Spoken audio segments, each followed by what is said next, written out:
Assalamualaikum dan selamat siang traders. Ini analisa XAU USD untuk Selasa tanggal 4 November. Ya, kalau kita lihat M15 dulu ya, ini melengkung nih. Jadi namanya reversal trend dari uptrend konsolidasi, kemudian dia sekarang lagi posisi downtrend. Kita akan ukur penurunannya dulu ya, sampai di mana.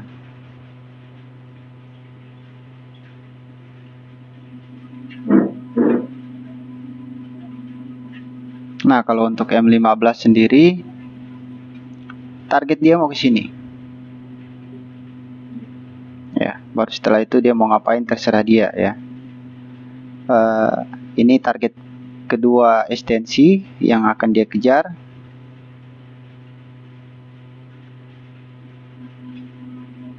Ini target ketiga.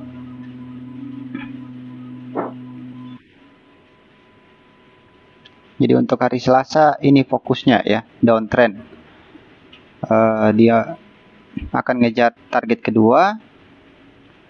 Kemudian kalau misalkan dia break dari target kedua, itu biasanya akan ada target ketiga yang dia kejar, paling bawah nih. Jadi kita hari ini fokus cari sell aja dulu untuk middle time frame ya. Scalping ya, scalping. Intraday juga.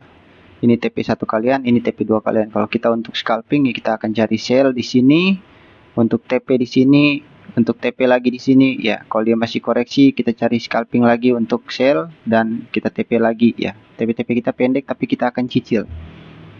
Untuk intraday ya kalian hanya satu kali masuk. Ini TP1 kalian, ini TP2 kalian. Ya, ini di angka berapa nih yang TP terakhir? 3923 dan TP pertamanya 3958 ya. Nah, sekarang untuk counter kita akan cari posisi buy di area sini ya. Di sini ada satu tapi kayaknya sudah di respect ya. Ya, di sini ada satu udah di respect. Ini area Fibonacci nih. Yang ini.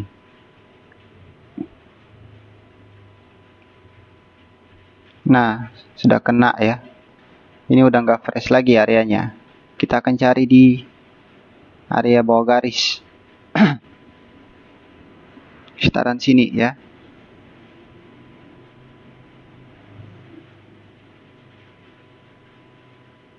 Sini masih ada satu, berarti area ini akan kita blok ya. Kita akan cari sesuatu di sini. Di M15 nggak kelihatan apapun. Ini ada fair value gap ya. Di sini kalau FVG yang ini udah diambil, FVG yang ini yang kecil ini belum. Tapi ada kemungkinan di area sekitaran sini pasti ada area entry buy. Nah, ini dia ya.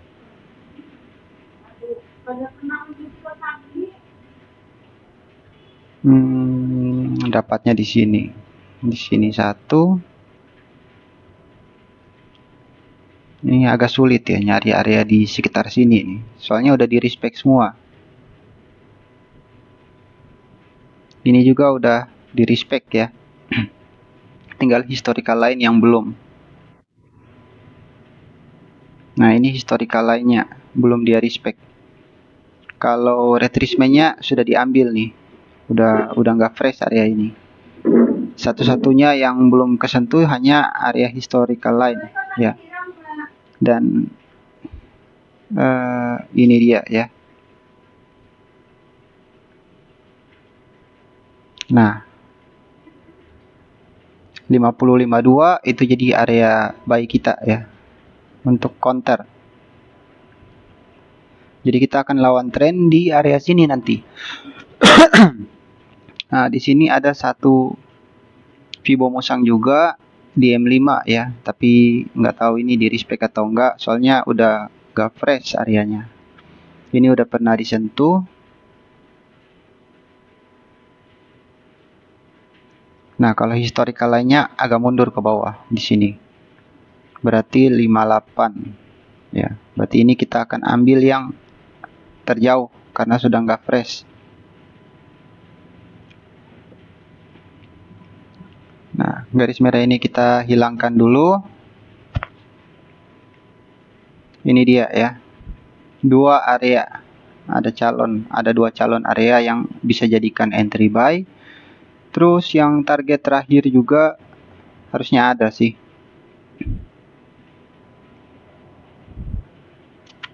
Nah, di sini satu.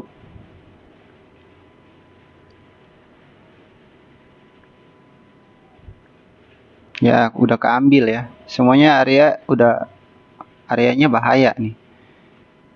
Area high risk semua ya, sudah pernah keambil. Yang area ini diambil sama ini pas pullback. Di sini ada satu.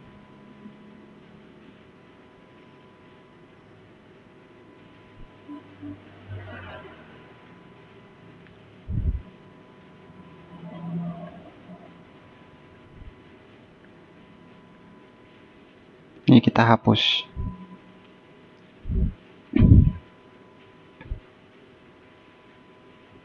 Pindah ke M15 lagi.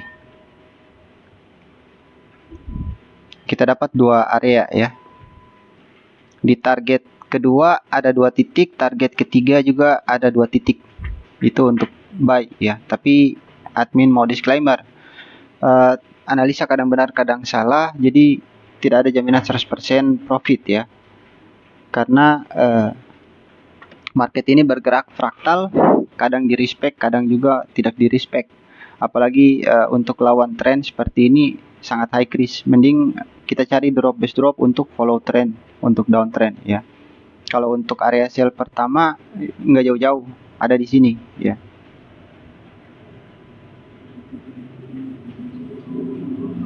Nah, ini area pullback yang jadi area entry sell. 83, 89 ini cukup lebar, tapi bisa diperkecil ya. Kalau kita perkecil berarti kita gunakan musang di area ini.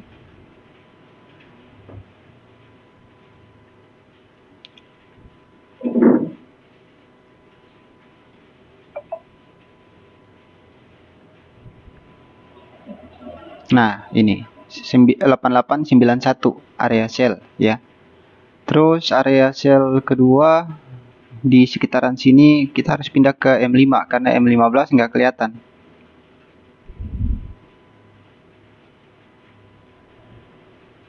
Nah, ini dia ya.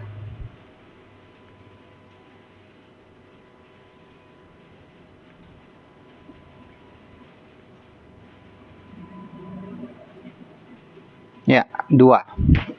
8284 dan 8891. Entah yang mana yang di respect, intinya dia akan bergerak turun ya. Jadi setelah dia koreksi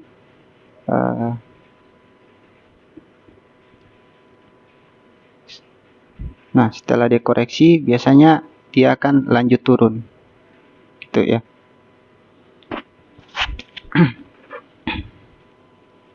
Jadi kurang lebih itu aja untuk middle time frame. Dan untuk high time frame ya, kalau kalian mau ambil posisi teraman marking area di H1 ya, kita ke H1 dulu. Nah, ini H1 apalagi ya, lebih jelas. H1 untuk big time frame 1 jam. Sebenarnya ini masih ranging ya, dia masih main di sini-sini aja. Berarti dia ke sini, dia balik lagi ya, ke sini balik lagi ke bawah. Masih di sekitaran area ini, mungkin selama 1 minggu ini ya. Kita nggak tahu, kecuali ada news high impact yang bisa dorong dia untuk break dari support ini, baru dia bisa lanjut downtrend. Atau kalau dia kedorong ke atas dan dia break semua dari area resisten ini, berarti akan ada kenaikan ya, akan ada koreksi sampai ke resisten sebelumnya yang ini. Nah, untuk naik sendiri ya, kalau di H1 udah keukur ya, di sini.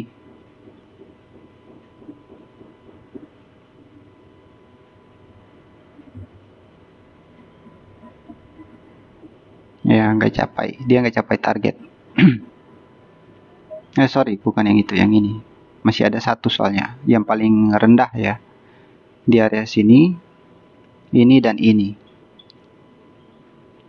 Nah, udah kena berarti ya. Untuk H1 udah kena, walaupun cuma sekali sentuhan langsung balik ya. Berarti kenaikan H1 udah habis, ini tinggal penurunan ya, dibalas dengan reversal trend dari H1 juga.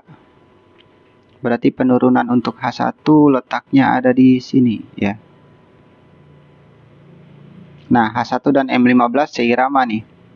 Hanya saja untuk H1 target keduanya lebih jauh daripada target kedua M15. Target kedua M15 di sini, target H1-nya di sini. Ya, tapi ada dua konfirmasi akan adanya downtrend ya. Dari H1 dan M15. Terus kemudian kalau kita pindah lagi ke H4 ya, secara big time frame nih sebenarnya downtrend ya. Karena kalian bisa lihat ya, secara kasat mata aja ketahuan nih. Ini drop base drop ya, medium drop base drop. Ini strong drop base dropnya dan dia balas dengan medium drop base drop. Dia akan makan semua area rally base rally di sebelah kiri ini ya. Jadi rally base rally dibalas dengan drop base drop. Kenapa turunnya agak sulit ya? Karena banyak area base di sini yang nahan dia untuk turun. Tapi kita bisa ukur ya. Kita punya estimasi, punya kisi-kisi sejauh mana dia akan bergerak turun ya untuk H4 sendiri. Nah, untuk H4 dia baru capai target ekstensi pertama, belum ekstensi kedua di bawah. Jadi masih jauh lagi penurunannya ya. Entah di bulan ini atau bulan depan, kita lihat nanti dia arah targetnya itu mau ke 3.500-an ya. Nanti kalau kita mau buy, jangan buy di area sini ya. Kita mau swing buy itu paling bagus di 3.500-an atau 3.100 ya. Nah, area itu yang akan jadi area untuk kita entry swing buy. Kalau untuk sekarang cuman ada swing sell tapi nggak recommended buat sell ya. XAUUSD itu kalau buat swing mending buy daripada sell, karena harga emas itu cenderung naik setiap tahun, bukan cenderung turun. Jadi lebih baik swing buy. Kalaupun keseret, dia pasti akan balik lagi, koreksi lagi ke atas gitu. Jadi kita tetap akan profit kalau kita ambil swing buy. Nah, jadi kurang lebih itu analisa admin untuk XAUUSD hari ini ya, Selasa 4 November. Kita akan lanjut lagi nanti analisa XAUUSD untuk hari Rabu ya. See you next video.